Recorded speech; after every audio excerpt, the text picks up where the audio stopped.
Hello YouTube. This week's video is an interesting one where I'll try to share some different things to help guide you through choosing a community here in Calgary. Over the past few months, I've walked you through different quadrants of Calgary, but today I'm going to try to dive into community-specific things. Hi, my name's Adam Fyfe, and I'm a local realtor here in Calgary, Alberta. I try my absolute best to only provide value-driven content. If you're going to give me a few minutes of your day, you're going to get something out of it.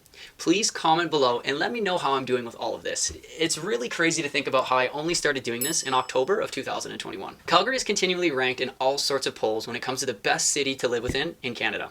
I've made multiple videos talking about these high-level reasons.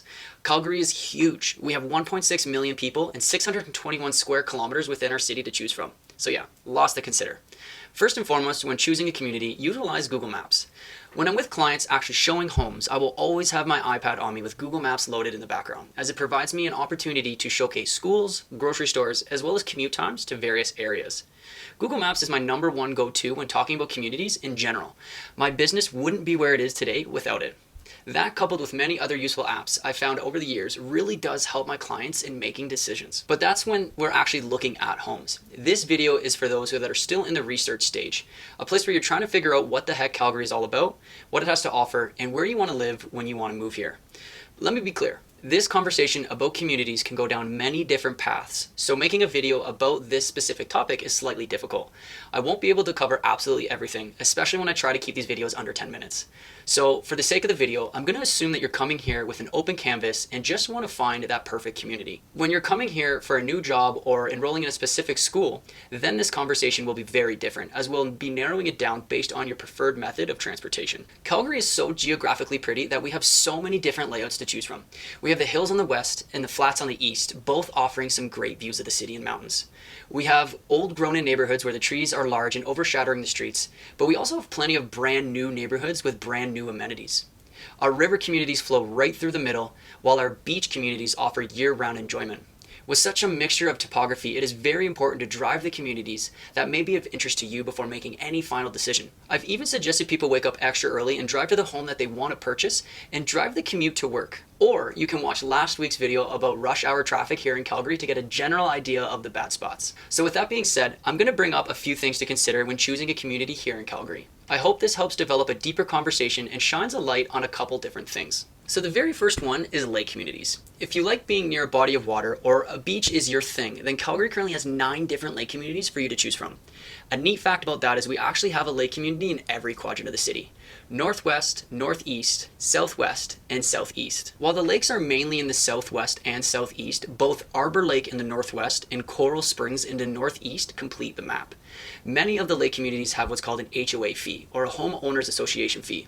A small fee of about $100 to $500 per year on top of your taxes. Now that fee is used to maintain the community grounds, but also goes towards many activities all throughout the year.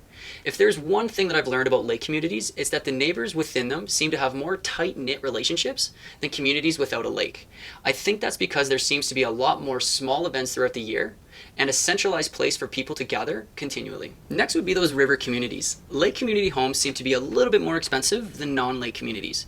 If you want to get a little bit more house for your dollar while still being near some water, then communities like Bowness, Montgomery, Parkdale, Sunnyside, Inglewood, Riverbend, Windsor Park, Deer Run, and Cranston should be of consideration for you. Now, of course, those are only a few compared to the many others directly along the river, but with a bike or a dedication to walk the distance, there are many communities surrounding the river that are within a realistic distance. Did you know that Calgary's very own Bow River is known worldwide for its trout fishing?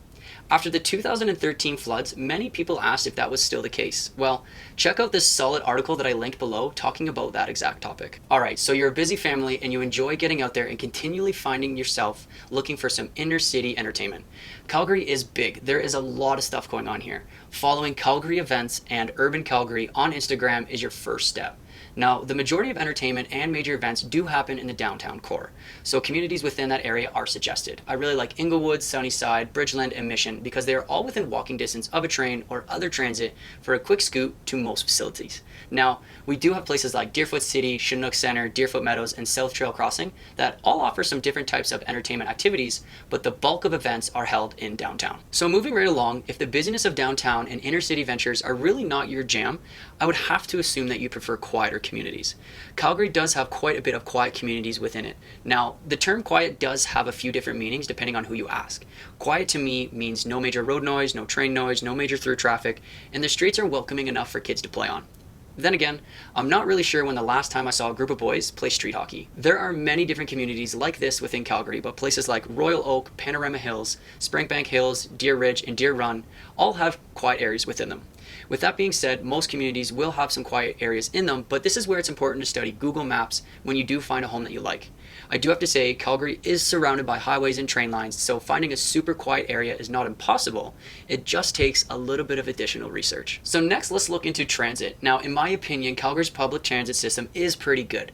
I've heard very mixed reviews about this topic, and I can understand both sides of the equation. It is nice to see Calgary continually investing in rapid transit solutions like the Green Line. Right now, we do have quite a few options. If you want to live near the C train, which goes into all 4 quadrants of the city, as seen here on the map, it's highlighted in red and blue. You can also live near the BRT or the bus rapid transit routes, which are highlighted in orange, purple, and teal colors. Now, this is a fairly basic map, and it's just to give you an idea of what to expect. Doing a bit of additional research is important, or you could be stuck riding the Neuron all around the city. Next, let's talk about Calgary Schools. Every community has a dedicated elementary school or high school for that community. Of course, it is recommended that your children go to that school, but you're obviously not forced to enroll. If there is a special program or a special school that you would like to enroll in, yet you really like a community that's a few blocks away, that's just fine too. Just make sure that you call the school and get some basic information either before you start looking at homes or you're in the conditional or pending period of purchasing a specific home. Calgary has public schools, private schools, Catholic schools, charter schools, French immersion, sports schools, and many other schools with very specific programs. Calgary also has a large list of colleges and university, including Cambridge College, Columbia College, State, University of Alberta, Bow Valley College, Mount Royal University, St. Mary's University, University of Calgary, Robertson College, CDI College, and Ambrose University, just to name a few. With so many educational opportunities, it's totally worth looking at these schools as your property could potentially come into an investment property with a good enough location. Okay, last one. One of the most popular things about Calgary is how inviting it is to be outside and enjoy some outdoor adventures.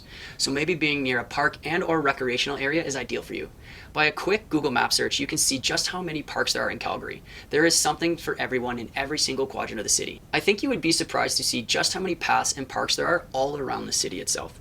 I plan on doing a video here soon talking about the top 10 parks to visit this summer. So if being near a park is something that you would like to achieve, then looking at communities around Nose Hill Park, Fish Creek Park, Glenmore Reservoir, Bowness Park, and Edworthy Park would be a good place to start. As mentioned at the beginning of this video, Calgary has so many options to consider. It is super important to do the research ahead of time and actually get out there to a few different areas and properly walk the neighborhood to get a better idea of what it's all about. Sometimes just a drive-through doesn't do justice. Take a few days and actually go walk around some different areas of town to get a feel of what it has to offer. If you're looking to set up a plan or you're just curious about different things here in Calgary, do not hesitate to shoot me a text with a few questions and I will get back to you as soon as I can with some answers. If you made it this far, thank you. I truly appreciate you sticking it out through the video. Please comment below, let me know that you've made it, and once this ball really gets rolling, I will be giving back to my viewers with some small gift cards here and there with a plenty of mini prizes so many people can win all at once. I truly do appreciate it, so until next time, peace.